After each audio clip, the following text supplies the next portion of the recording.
Bonjour, je m'appelle Cathy, Tati Cathy, bienvenue dans ma cuisine, bienvenue dans la cuisine de Tati Cathy. Alors aujourd'hui on va faire quelque chose de très simple, on va faire un clafoutis, mais un clafoutis aux poires. Voilà, j'ai acheté des poires, donc en fait le clafoutis vous pouvez le faire aussi avec des cerises, avec des pommes, tout ça. Aujourd'hui on va le faire avec des poires. Alors qu'est-ce qu'il nous faut? Vous voyez, maintenant je suis super bien organisée par rapport à avant, j'ai préparé à l'avance. Alors il nous faut quelques poires, ça dépend de la taille de votre moule comme d'habitude. Un petit peu de lait, un verre de lait, 2 œufs, un peu de farine, on va dire 3 cuillères à soupe de farine, 2 cuillères à soupe de sucre, un petit peu de beurre, et puis vous pouvez mettre aussi un peu de cannelle, mais moi j'en ai pas, j'ai carrément oublié d'en acheter, mais je vais mettre un petit peu de sucre vanillé, voilà. Voilà, alors ce qu'on va faire, il faut couper les poires en petits morceaux, mettre tout le reste dans un grand bol, et puis on met les poires dans le plat, les poires coupées dans le plat, tout le reste, on mélange tout dans un grand bol et on met par-dessus et on met au four. Environ 35 minutes à thermostat 6 ou 7. Alors là, le premier truc à faire, c'est de mettre le four en route. Donc on allume son four, moi c'est un four à gaz, donc j'ai besoin des allumettes, comme d'habitude.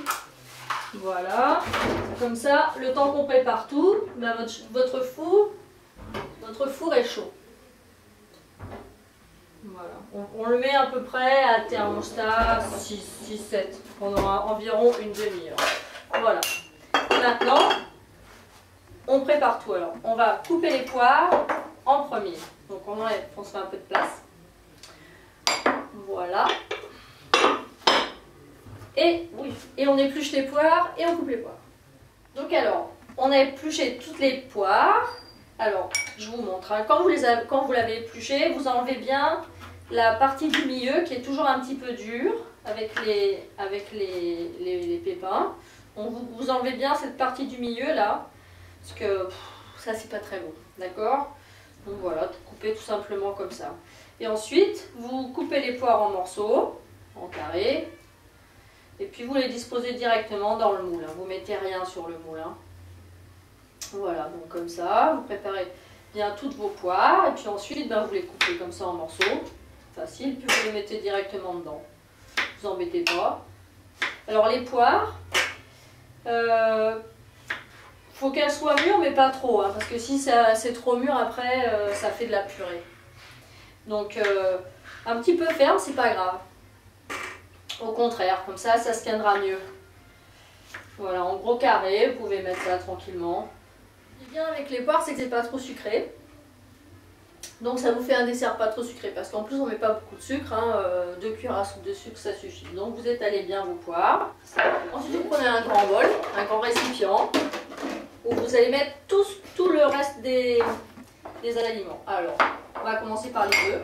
On va prendre un fouet. Vous pouvez le faire avec une fourchette si vous n'avez pas de fouet.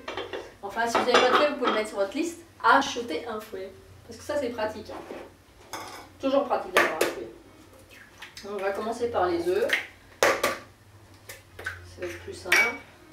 On les bat directement un petit coup. Voilà. Ensuite, on va mettre la farine. La farine. Hop. Et le sucre. Voilà. Ce que vous faites pour le beurre, vous le sortez un peu à l'avance. Comme ça, c'est pas trop dur.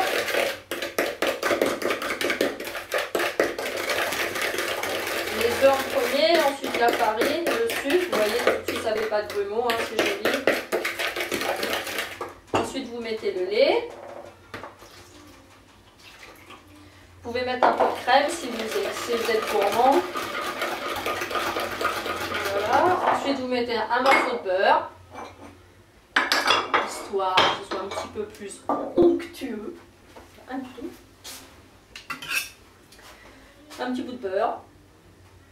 Hop, voilà, c'est beaucoup déjà, mais bon, c'est pas grave. Puis moi je vais mettre un petit peu de sucre vanillé. Alors voilà, comme je l'ai dit, on peut mettre un peu de cannelle, j'en ai pas. Ça fera un petit peu plus sucré. Je souffle pas. Et puis ça a un petit goût de vanille, pourquoi pas. Vanille, cannelle, au choix. Voilà. Alors le beurre, vous essayez de bien l'intégrer, comme ça. Voilà, c'est la partie un petit peu plus sauvage. Et moi j'ai sorti mon beurre avant, mais malgré ça, il est encore un peu dur. Mais bon, on va tout dire. Voilà. Un peu d'huile de coude, comme on dit.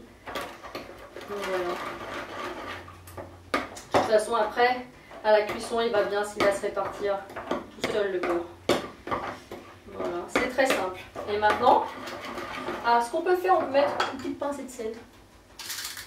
Hop. Juste une petite pincée de sel. Voilà. Ok, parfait. Donc,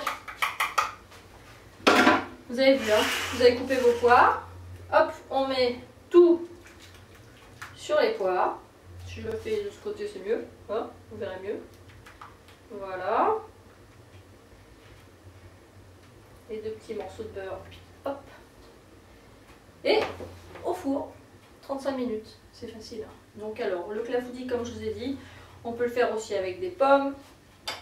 On peut le faire quand c'est la saison des cerises, un bon clafoutis aux cerises, c'est hyper bon. Alors le clafoutis aux cerises, je vous en ferai un quand ce sera la saison des cerises, mais on n'a pas besoin de dénoyauter les cerises. Quand on ne les dénoyaute pas, ça rajoute un petit goût en plus au clafoutis. Bon, pour les poires, on ne les met pas en entier, forcément. Voilà, alors ça, au four, 35 minutes. À tout de suite. Donc ça fait un peu plus d'une demi-heure qu'on a mis notre clafoutis à cuire. Voyons voir ce qui se passe dans le four. Hein. Alors on n'oublie pas de mettre son gant pour ne pas se brûler. Wow, c'est beau, on l'enlève. On va éteindre le four. Hop. On prend un petit coup de chaud. Et voilà. L'affaire est dans le sac. Waouh. Ça sent bon et c'est beau. Voilà, notre clafoutis aux poires est prêt. Je vous le montre, c'est un peu plus près. Je ne me brûle pas. Et voilà. Maintenant, on la fait refroidir un petit peu. Enfin, on le fait refroidir parce que c'est un clafoutis. On peut le servir avec une petite boule de glace, par exemple, parce que ça c'est pas mal. Avec un petit peu de crème aussi, mais je pense que comme ça suffit. Hein, ça se suffit à soi-même, comme on dit. Voilà, donc ça vous fait un petit dessert. Facile, rapide. Vous faites ça quand vous commencez à manger. Et puis à la fin, vous pouvez le manger. Voilà. Bon appétit et à bientôt. Ciao!